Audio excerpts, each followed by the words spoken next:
A blob of slime with no brain, no nervous system, and no mouth just transferred its memories to another blob through simple contact. Scientists watched one slime mold learn to navigate a salty environment, then briefly merge with an untrained slime mold. When they separated, the untrained blob suddenly behaved as if it had experienced the training itself, despite never actually living through it. This isn't science fiction. This is Physarum polycephalum, a single-celled organism that's forcing us to completely rethink what memory, intelligence, and even consciousness really are. It solves mazes, remembers optimal paths, and takes notes in its environment using chemical trails. All without a single neuron. We're about to explore how a disgusting yellow blob is revolutionizing our understanding of the mind itself. Let me introduce you to one of the most mind-bending organisms on Earth. Physarum polycephalum looks like someone spilled bright yellow paint that started spreading across the forest floor. But this isn't just random goo. It's a single, massive cell that can grow to several square meters while containing millions of nuclei floating in shared cytoplasm. No brain, no nervous system, no mouth. Technically, it doesn't even have multiple cells. It's one giant megacell that should, by all conventional understanding, be completely mindless. But here's where it gets weird. This brainless blob can solve problems that stump computer algorithms. Place it in a maze with food at the exit, and it will systematically explore every path, then gradually withdraw from dead ends until only the shortest, most efficient route remains. It's like watching biological GPS in action. The really fascinating part is how it remembers. As the slime mold moves, it leaves behind a chemical trail, a mucopolysaccharide that acts like breadcrumbs. When it encounters its own trail again, it reads this chemical information and adjusts its behavior accordingly. Essentially, it's taking notes in its environment, externalizing its memory into the physical world. This challenges something fundamental about how we think about memory. We assume memory requires a brain, requires neurons storing information internally. But the slime mold is literally writing its experiences into the environment, creating an externalized memory system that persists even when the organism moves on. Now here's where things get absolutely mind-blowing. Scientists discovered that slime molds can transfer learned behaviors between individuals without any form of communication we recognize. The experiment went like this. Researchers trained one slime mold to navigate a hostile, salty environment, teaching it which areas to avoid. Then they took this trained slime mold and briefly merged it with a completely naive slime mold that had never encountered salt. After just a short period of cellular contact, they separated the two organisms. The result? The untrained slime mold suddenly behaved as if it had experienced the training itself, despite never actually living through the training. This is memory without experience. This is knowledge transfer without language, without instruction, without any mechanism we currently understand. Two blobs touch, and somehow information flows between them at a cellular level. Think about what this means for our understanding of memory. We've always assumed that memory is the result of individual experience, that you can only remember what you've personally lived through.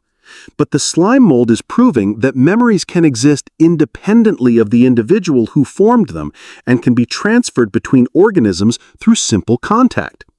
This isn't just challenging our understanding of biology, it's challenging our understanding of identity itself.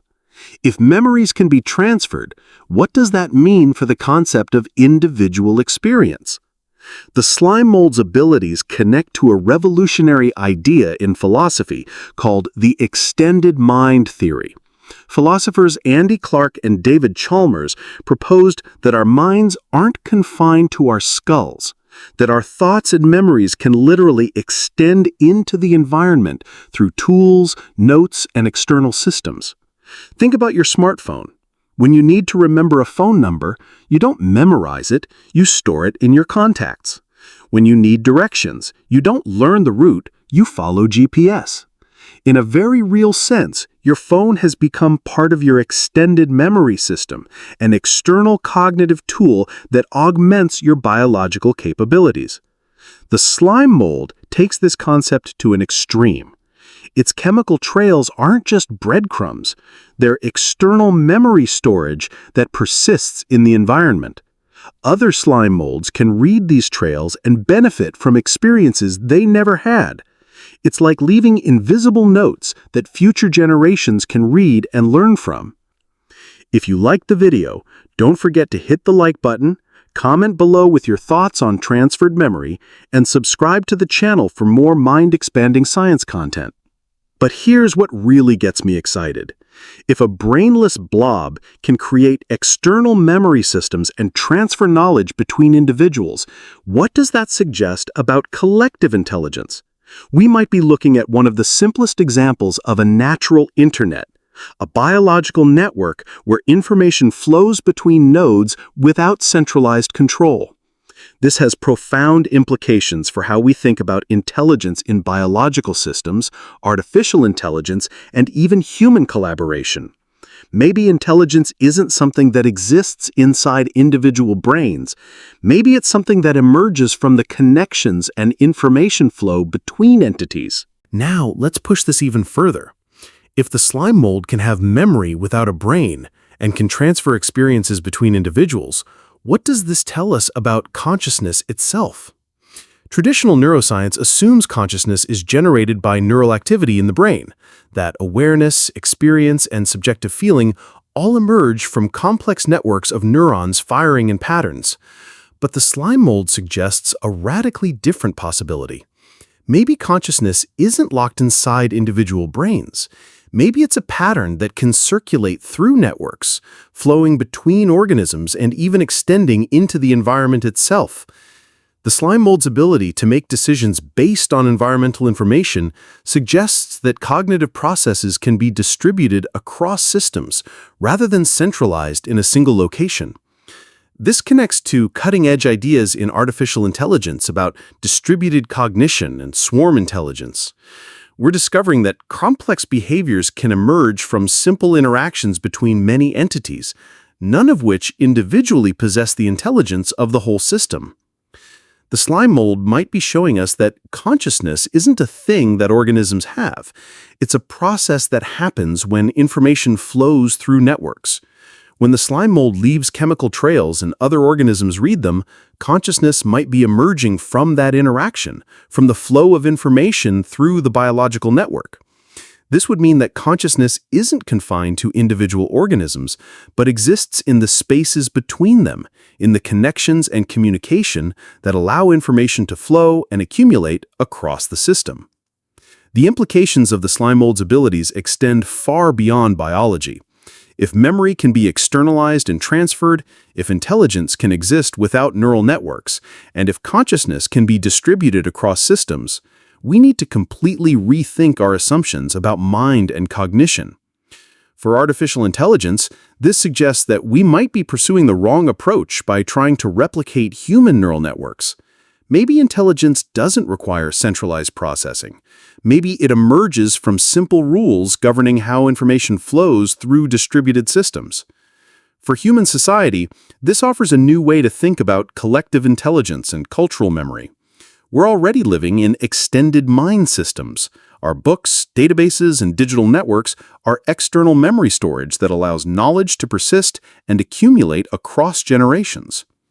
The slime mold shows us that this isn't uniquely human.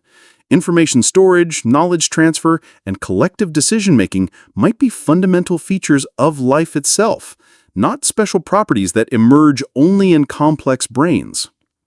A brainless yellow blob just forced us to question everything we thought we knew about memory, intelligence, and consciousness. The slime mold proves that minds can extend beyond bodies, that memories can exist without experience, and that intelligence can emerge from the simplest interactions. We're not just looking at a weird organism, we're looking at a window into the fundamental nature of cognition itself. And that window is showing us that the mind might be far stranger, far more distributed, and far more wonderful than we ever imagined. Sometimes the most profound insights come from the most unexpected places. Who knew that a blob of slime could revolutionize our understanding of consciousness?